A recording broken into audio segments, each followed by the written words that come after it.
Capítulo 6. Quando eu era criança, um professor costumava vir uma vez por ano na escola dar uma palestra sobre batalhas famosas do passado, tais como Blenheim, Austerlitz, etc. Ele gostava de citar a máxima de Napoleão: um exército marcha sobre o seu estômago. No fim da palestra, se virava para nós de repente e perguntava: qual é a coisa mais importante do mundo? E tínhamos que gritar: comida! Do contrário, ele ficava decepcionado. De certa forma, ele tinha razão. O ser humano é, em primeiro lugar, um saco para se colocar comida. As outras funções e faculdades podem ser mais divinas, mas na ordem das prioridades vem depois. O homem morre, é sepultado, todas as suas palavras e ações são esquecidas, mas a comida que ele comeu continua vivendo depois dele, nos ossos, sejam saudáveis ou podres, de seus filhos. Creio que se pode argumentar que as mudanças de alimentação são mais importantes do que as mudanças de dinastia, ou mesmo de religião. A Primeira Guerra Mundial, por exemplo, nunca poderia ter acontecido se a comida em lata não tivesse sido inventada. E a história da Inglaterra dos últimos 400 anos teria sido imensamente diferente não fosse a introdução de raízes e de vários outros vegetais no fim da Idade Média, e um pouco depois a introdução de bebidas não alcoólicas, chá, café, chocolate, e também das bebidas destiladas, às quais os ingleses adeptos da cerveja não estavam acostumados. No entanto, é raro alguém reconhecer a suprema importância da alimentação. Vemos por toda parte estátuas de políticos, poetas, bispos, mas nenhuma dedicada aos cozinheiros, aos defumadores de toucinho ou aos agricultores. Dizem que o imperador Carlos V ergueu uma estátua ao inventor do bloater, o arenque defumado, mas esse é o único exemplo de que consigo me lembrar no momento. Talvez o fator realmente importante para os desempregados é a alimentação. Como já citei, a família desempregada média vive com uma renda semanal de cerca de 30 shillings, dos quais pelo menos a metade vai para o aluguel. Vale a pena considerar, com algum detalhe, de que maneira o restante do dinheiro é gasto. Tenho aqui um orçamento que me foi feito por um mineiro desempregado e sua mulher.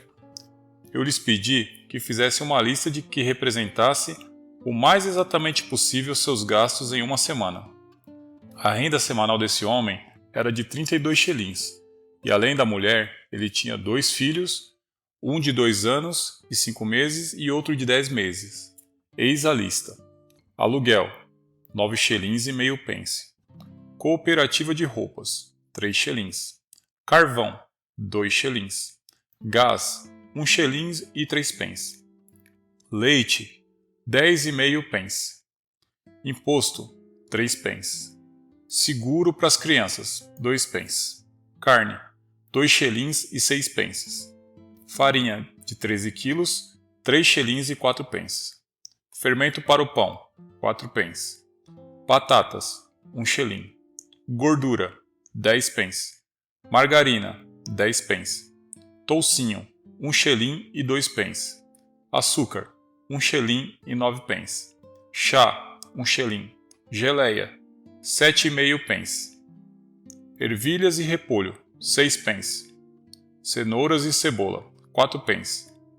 Aveia Quaker, 4 pences e meio. Sabão em pó, anil, etc., 10 pence. Total, 1 libra e 12 pences. 3 pacotes de leite em pó eram também disponibilizados semanalmente ao bebê pela Clínica de Bem-Estar Infantil. Precisamos observar aqui alguns detalhes importantes. Por exemplo, a lista deixa de fora muita coisa: graxa, sal, pimenta, vinagre, fósforos, madeira para acender o fogo, lâminas de barbear, substituição de utensílios, mobília e roupas de cama desgastadas pelo uso, só para citar as primeiras que me vêm na mente. Qualquer dinheiro gasto com esses itens resulta na redução de algum outro. Os clubes de roupas, para os quais os desempregados pagam um tanto por semana, são iniciativas de grandes fabricantes de tecido em todas as cidades industriais. Sem ela, seria impossível um desempregado comprar roupas. Um gasto bem relevante é com cigarro. Esses homens, por acaso, fumavam um pouco. Mesmo assim, o cigarro lhe custava no mínimo um shilling por semana, ou seja, mais uma redução na comida. Colocando mais um shilling para o cigarro e tirando os outros itens que não são de alimentação, sobram 16 shillings e 5 pence. Digamos, 16 shillings e deixemos o bebê fora das contas, pois o bebê estava recebendo seus pacotes semanais de leite em pó da clínica de assistência.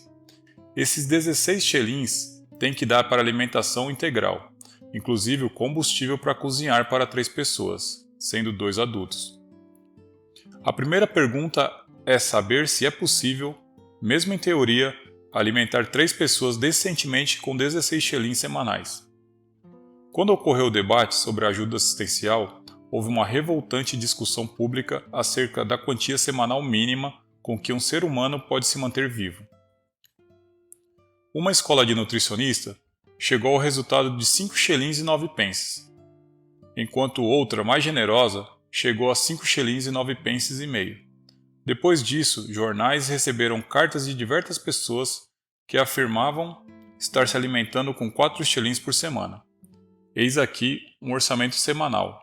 Foi impresso no New Statesman e também no News of the World, que escolhi entre diversos outros. 3 filões de pão integral, 1 shilling. 250 gramas de margarina, 2 pences e meio. 250 gramas de gordura, 3 pences. Meio quilo de queijo, 7 pences. Meio quilo de cebolas, 1 pence e meio. Meio quilo de cenouras, 1 pence e meio. Meio quilo de biscoitos quebrados, 4 pences. 1 quilo de tâmaras, 6 pences. Uma lata de leite em pó, 5 pences. 10 laranjas, 5 pences. Total, 3 shillings e 11 pences e meio. Repare que esse orçamento não inclui. O autor da lista esclareceu que não tinha condições de comprar combustível para cozinhar e que comia toda a sua comida crua. Se essa carta foi genuína ou uma brincadeira não importa no momento. Mas há que se reconhecer, creio, que a lista representa o gasto mais sensato que se pode conceber. Se você tivesse que viver com 3 shillings e 11 pence e meio por semana, não seria possível extrair dessa quantia mais valor nutritivo do que teremos nessa lista. Assim, talvez seja possível alimentar-se adequadamente com o dinheiro assistencial se você se concentrar nos alimentos essenciais. De outra forma, não. Agora vamos confrontar com a lista com o orçamento do mineiro desempregado que eu mostrei antes. A família do mineiro gasta apenas 10 pences por semana em verduras, 10,5 em leite. Lembre-se, a família tem uma criança de menos de 3 anos. E nada em frutas, mas gasta 1 shilling e 9 pences em açúcar, cerca de 4 kg de açúcar, e 1 shilling de chá. A verba para a carne talvez represente um pedaço pequeno de carne para assar e os ingredientes para um cozido, mas provavelmente muitas vezes representa 4 ou 5 latas de carne processada. Assim, vemos que a base da alimentação dos mineiros é pão branco, margarina, carne enlatada, chá com açúcar e batatas. Uma alimentação péssima, paupérrima. Não seria melhor se eles gastassem mais em coisas saudáveis, como laranjas e pão integral?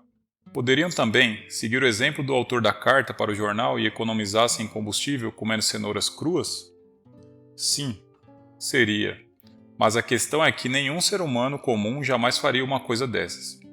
Uma pessoa normal preferiria morrer de fome a viver de pão preto e cenoura crua.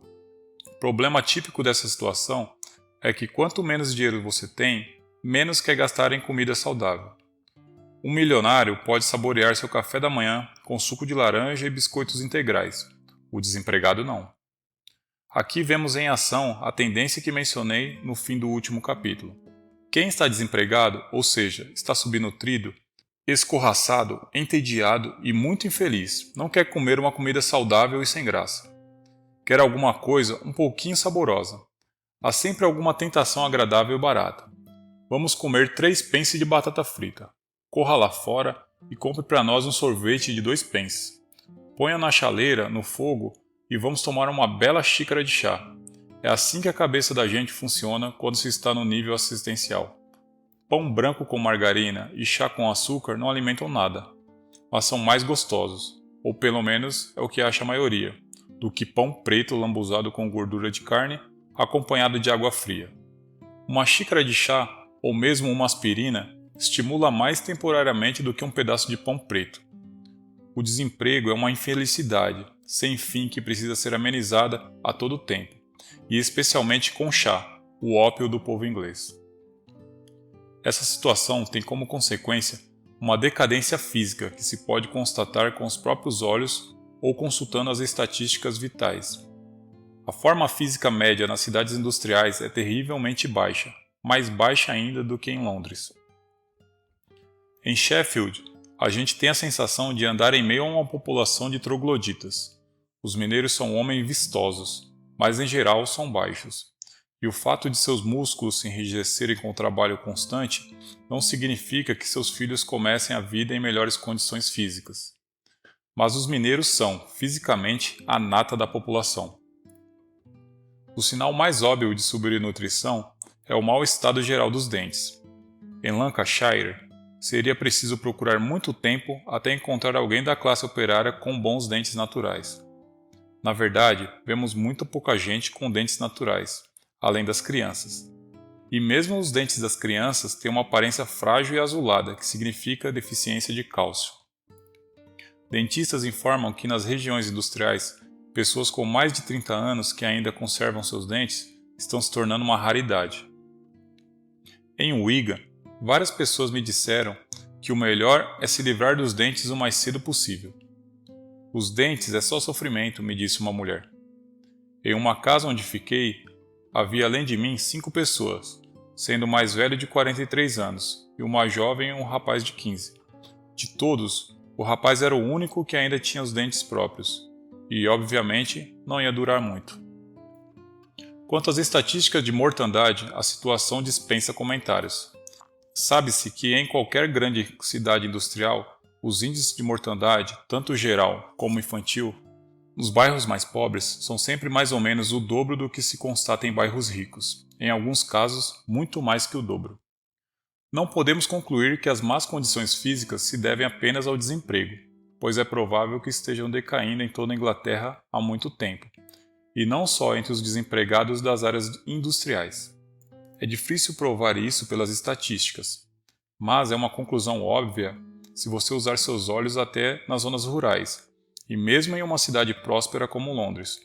No dia em que o féretro do rei Jorge V atravessou Londres a caminho de Westminster, por acaso, fiquei preso durante 1 ou 2 horas na multidão em Trafalgar Square.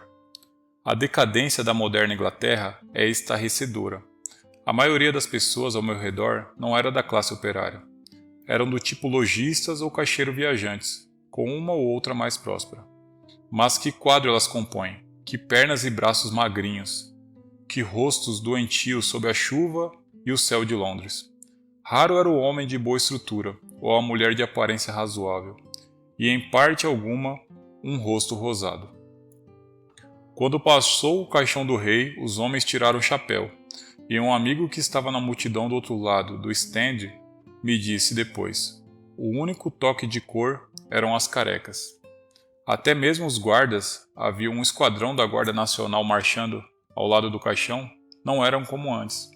Cadê aqueles homens fortes, com um peito como um barril e bigodes como asas de águia, que desfilavam pelo olhar de criança 20 ou 30 anos antes?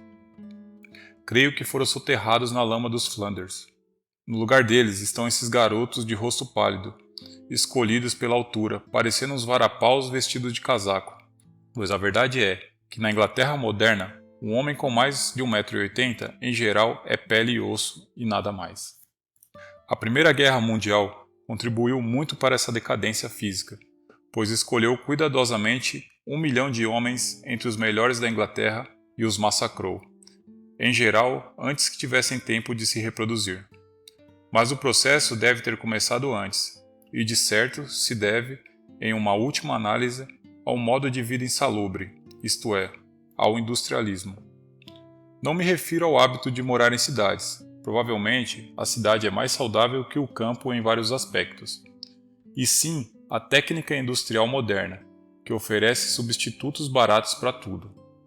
A longo prazo, podemos concluir que a comida em lata é uma arma mais mortal do que a metralhadora. É impressionante que a classe trabalhadora inglesa, e, aliás, o país de modo geral, sejam tão ignorantes em relação à alimentação e desperdício de comida. Já apontei em outro livro como é civilizada a ideia que um trabalhador braçal francês tem de uma refeição em comparação com o inglês. Não posso crer que em uma casa francesa se veria tal desperdício como se vê por aqui. É claro que nas casas mais pobres, onde todos estão desempregados, não se encontra muito desperdício, mas os que podem se dar ao luxo de jogar comida fora fazem isso com frequência. Posso citar exemplos espantosos.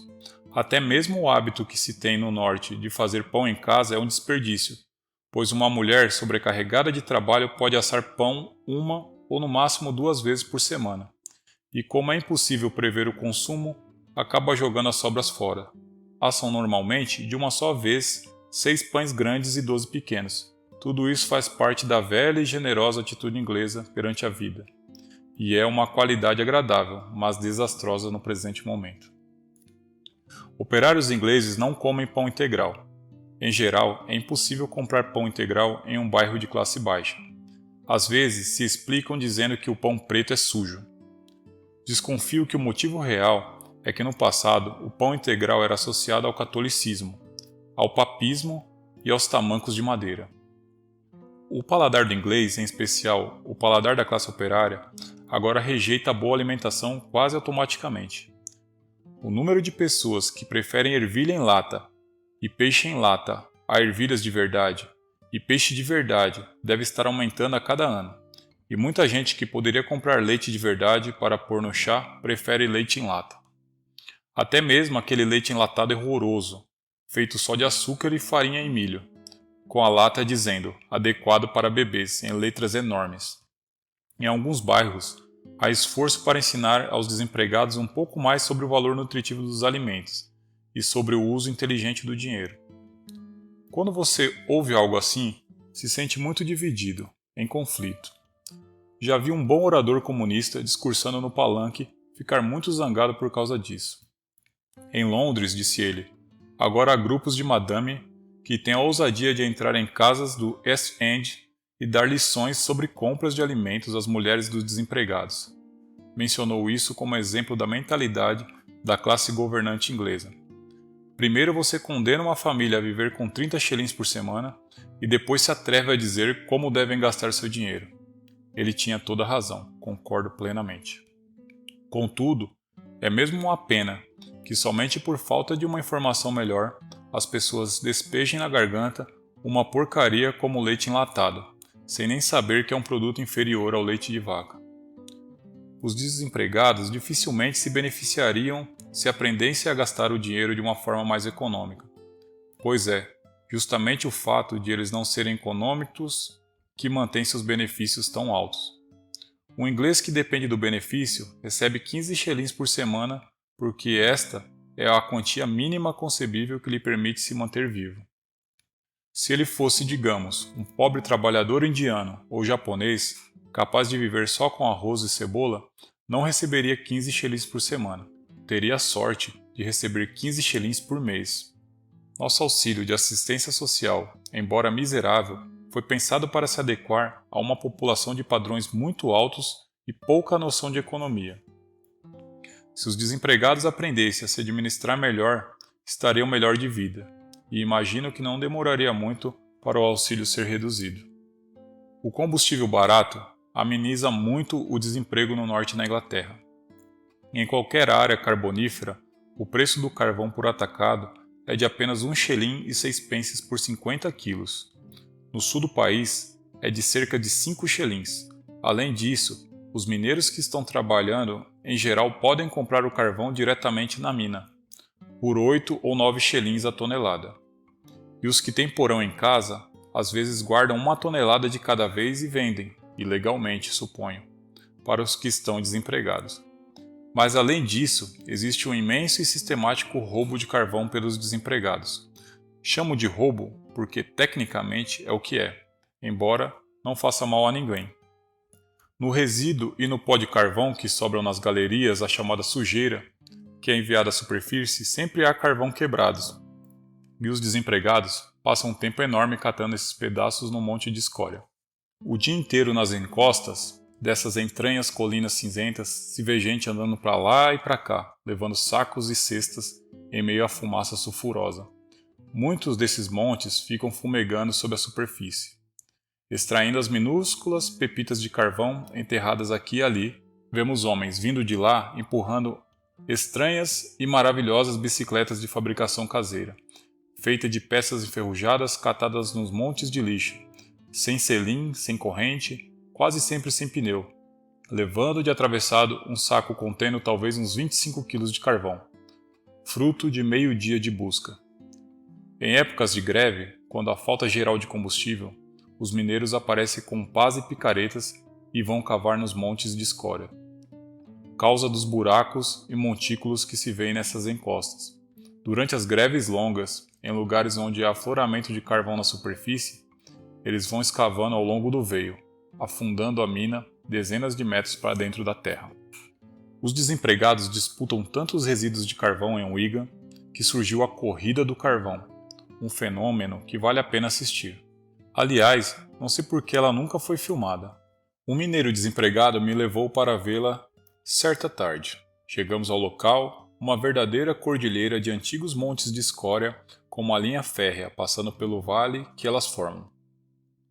Uns 200 homens esfarrapados, cada um levando um saco e um martelo de quebrar carvão amarrado ao peito debaixo do casaco, esperavam em um desses montes, que eles chamam de brow. Quando o refúgio da mina é levado à superfície, primeiro é despejado em vagonetes. Uma locomotiva os leva então até o topo de outro monte de sobras, a 500 metros de distância, e os deixa lá. A corrida do carvão consiste em subir no trem em movimento. Qualquer vagão onde você consiga subir passa a ser seu. Vi quando o trem surgiu numa correria desabalada. 100 homens desceram a encosta gritando como selvagens para apanhar o trem na curva a 30 km por hora. Os homens se atiraram sobre o trem, agarraram os anéis de ferro na traseira dos vagões e subiram, em atropelo, pisando nos para-choques. 5 ou 10 homens em cada vagão. O maquinista não tomou conhecimento. Subiu até o topo do monte de resíduos, desengatou os vagões e voltou só com a locomotiva, rumando para a mina. Em breve já estava aparecendo outra vez, trazendo uma nova fileira de vagonetes. Novamente a mesma correria louca das figuras esfarrapadas. No fim, apenas uns 50 homens não conseguiram subir em nenhum dos dois trens. Fomos até o alto do monte.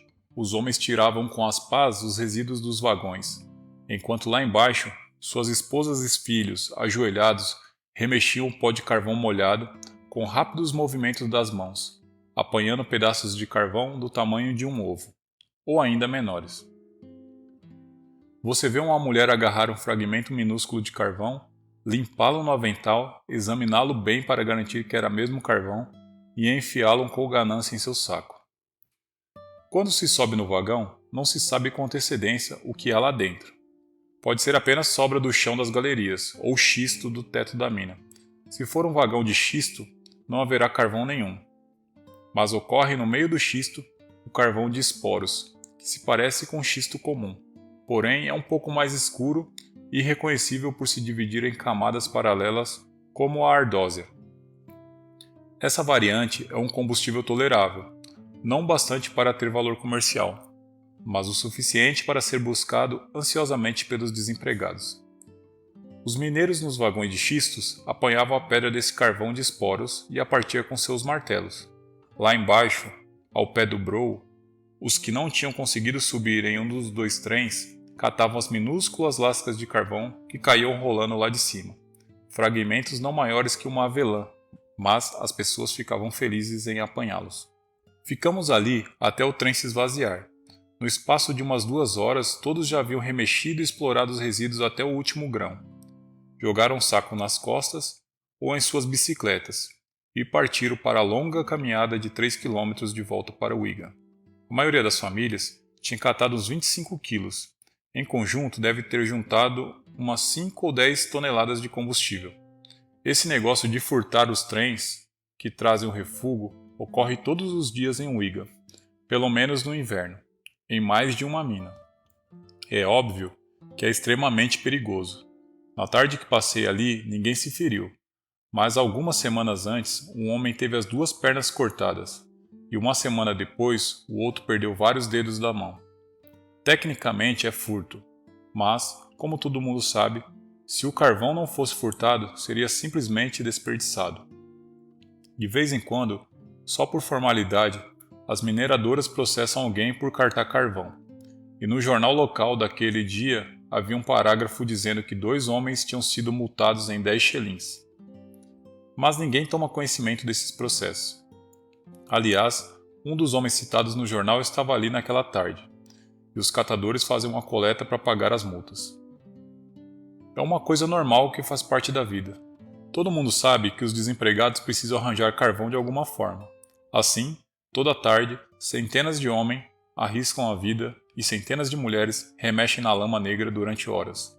E tudo isso por 20 e poucos quilos de combustível de qualidade inferior que vale 9 pence. Essa cena ficou gravada em minha mente como uma das minhas imagens mais fortes de Lancashire.